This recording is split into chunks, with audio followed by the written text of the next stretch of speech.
Deisme telah lama menjadi surga intelektual bagi orang yang percaya akan keberadaan Tuhan, namun membenci label agama konvensional. Banyak kaum intelektual di Eropa lebih memilih doktrin deisme untuk penjelasan jawaban alam semesta. Meskipun doktrin utamanya beresonansi dengan banyak orang, namun deisme tidak banyak dibahas dan diperdebatkan di ruang publik, seperti halnya kepercayaan teistik dan juga naturalistik. The problem of deism, Tuhan non-personal. Satu penyebabnya ya dibicarain Spinoza, ada Tuhan Einstein dan segala macamnya ya. Kenapa gue sebut Tuhan deism itu bukanlah Tuhan? Tuhan deism itu nggak punya atribut, nggak bisa diatribusasi. Dia bilang Tuhan itu sebagai penyebab alam dari segala sesuatu. Masalahnya ketika lu menyebabkan sesuatu, lu punya kehendak nggak untuk menyebabkan sesuatu? Nggak punya. Kalau mereka bilang ada terkecualian di sini, wah jadi inkonsistensi logis dari sini. Karena ini berkaitan semua nih, kehendak, kekuatan, power, pengetahuan itu semua berkaitan semua nih. Tuhan personal mereka punya atribusasi begini, atribut semua begini.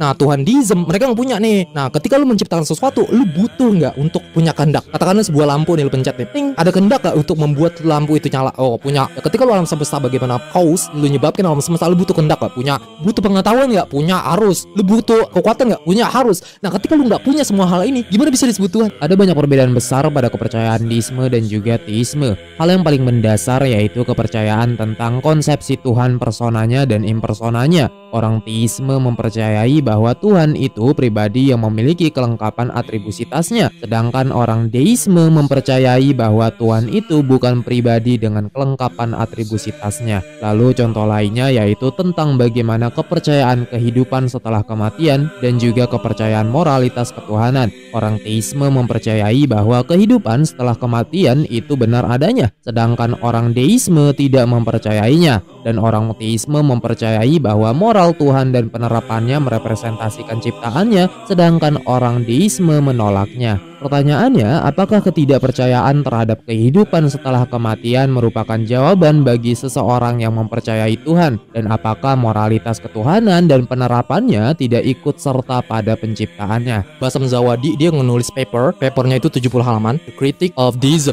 kritik dari perspektif Islam, dari perspektif filosofis. Dia itu ngasih kritiknya dari bagaimana karakterisasi dari atribusisasi yang tadi gue bilang atribut semua ini, moral Tuhan itu, karakteristik Tuhan ini gimana nih, diserang semua tuh sama Basem Zawadi. Dia sering tampil di blogging teologi, oke? Dia itu nulis paper, lu bisa buka di akademia, oke? Dia itu komplit nulis dalam hal ini. Bagi para penganut teisme, mereka tidak mempercayai gagasan tentang penghakiman Tuhan setelah kematian, karena bagi mereka Tuhan bukanlah sebuah entitas. Namun hal itu malah justru akan menimbulkan keinkonsistensi logis pada teologi deisme, karena faktanya bahwa kepercayaan terhadap Tuhan sudah seharusnya memberikan jawaban terhadap eksistensi manusia terkait tujuan dan makna kehidupan serta kematian. Jika orang deisme tidak memiliki jawaban terkait hal itu, lalu apa gunanya Tuhan menciptakan manusia jika tidak diberi tujuan dan maknanya? Fakta bahwa makna dan tujuan kehidupan serta kematian itu ada, menunjukkan bahwa Tuhan itu peduli dengan ciptaannya, dan Tuhan itu tahu untuk apa manusia diciptakan. Tuhan tahu moralitas yang menyertainya, dan Tuhan tahu penghakiman yang ada setelahnya.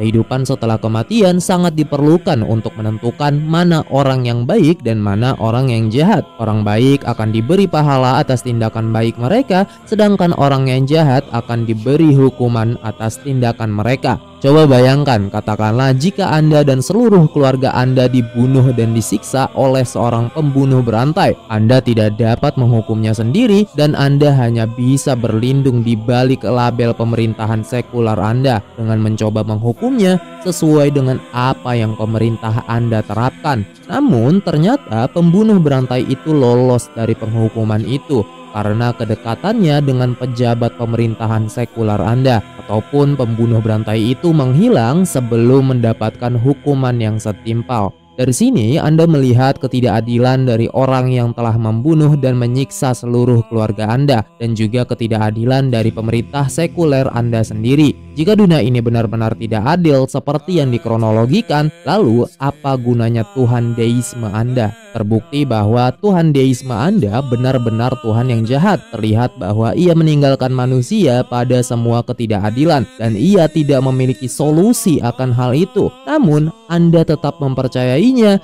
bahwa ia itu benar-benar ada sebagai Tuhan. Berbeda dengan orang teisme, khususnya Islam, tentunya memberikan solusi terhadap hal ini, bahwa setiap ketidakadilan di dunia itu akan dipertanggungjawabkan di akhirat seadil-adilnya, yang mana orang deisme tidak mempercayainya. Karena penganut deisme berpendapat Tuhan itu tidak ikut campur dalam hal yang bersifat moral atau sepenuhnya menolak Tuhan dengan sifat moral yang baik. Demikian hal itu menimbulkan beberapa permasalahan teologis yang mempengaruhi kejelasan ontologi moral deisme yang perlu didamaikan, karena fakta bahwa teori moral ilahi menentukan status moral ciptaannya. Jika kita mengatakan Tuhan itu maha baik, hal itu berarti bahwa kita menganggap semua hal yang baik itu berasal dari Tuhan, seperti bersikap penyayang, adil, dan lainnya, yang mana Tuhan sendiri tidak pernah melakukan kesalahan dan kejahatan di dalamnya. Namun sebaliknya, jika kita mengatakan Tuhan itu maha jahat, berarti hal itu menyiratkan karakter moral Tuhan yang juga mencerminkan sifat hasil penciptaannya. Kita menganggap bahwa semua hal moral itu berasal dari Tuhan yang jahat, dan Tuhan tidak sama sekali berpartisipasi pada moral kebaikan di dalamnya. Dan terbukti bahwa kepercayaan deisme sepenuhnya menolak konsepsi Tuhan yang maha baik, yang maha peduli, dan yang maha penyayang, karena fakta bahwa atribut-atribut seperti itu mencerminkan ketuhanan teisme, bukan deisme. Jadi Tuhan dalam kepercayaan deisme telah meninggalkan ciptaannya, seperti seorang suami yang meninggalkan istrinya yang sedang hamil karena alasan bahwa istrinya hamil itu karena suaminya, bukan karena orang lain.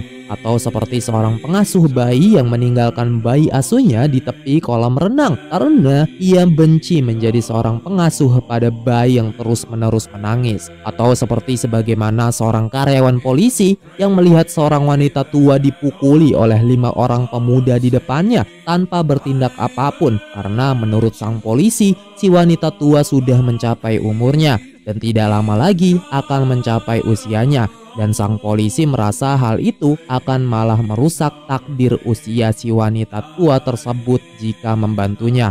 Inilah sebuah kepercayaan orang deisme yang sepenuhnya menyiratkan bentuk inkoherensi logis. Disebutnya kan frozen God, Tuhan beku. Masalah lu gak bisa disebut sebagai Tuhan, men. Ngapain, men? Gak ada yang namanya konsep Tuhan impersonal. Gimana cara lu menyimpulkan bahwa Tuhan itu impersonal? Gimana? Tuhan aja itu masuk ke definisi teistik semua, kocak. Kepercayaan deisme hanya menawarkan orang-orang untuk percaya pada Tuhan yang pada dasarnya tidak berbicara, tidak melihat, tidak mendengar, tidak bergerak, tidak berpengetahuan, tidak peduli, tidak mencintai, yang pada akhirnya hanya akan meniadakan konsepsi ketuhanan yang sebenarnya. Ini adalah suatu bentuk inkoherensi teologis, karena jika Tuhan tidak memiliki atribut-atribut seperti itu yang umum dipercayai oleh orang-orang teisme, pada akhirnya Tuhan tidak tahu hal-hal kejelasan pada dirinya sendiri, apalagi pada ciptaannya. Ia tidak tahu kenapa ia sendiri menciptakan alam semesta. Ia tidak peduli dalam menciptakan alam semesta, dan ia sendiri tidak memiliki kemampuan mengontrol alam semesta.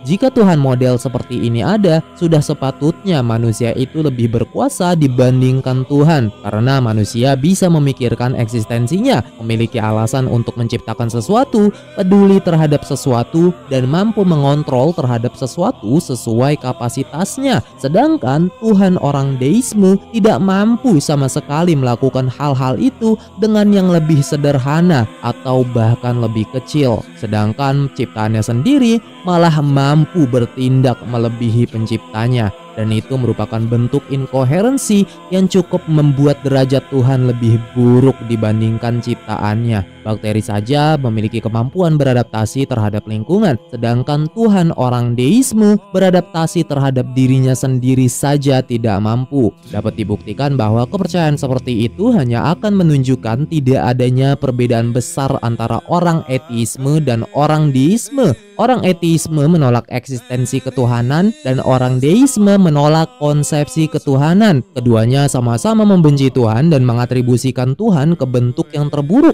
Keduanya sama-sama percaya bahwa Tuhan itu bukan raja manusia, melainkan budak manusia. Keduanya sama-sama percaya bahwa Tuhan itu tidak berbeda dari barang rongsokan sekali pakai. Dan yang terakhir, keduanya sama-sama percaya bahwa Tuhan itu sangat bodoh karena menciptakan manusia tanpa adanya tujuan, makna, dan penjelasan. Demikian, kepercayaan deisme mengalami kesulitan teologis yang serius sehingga layak dianggap sebagai kepercayaan omong kosong, sama seperti saudaranya sendiri yaitu ateisme, sama-sama tidak layak digunakan sebagai alat penjelasan makna dan tujuan eksistensi manusia di dunia.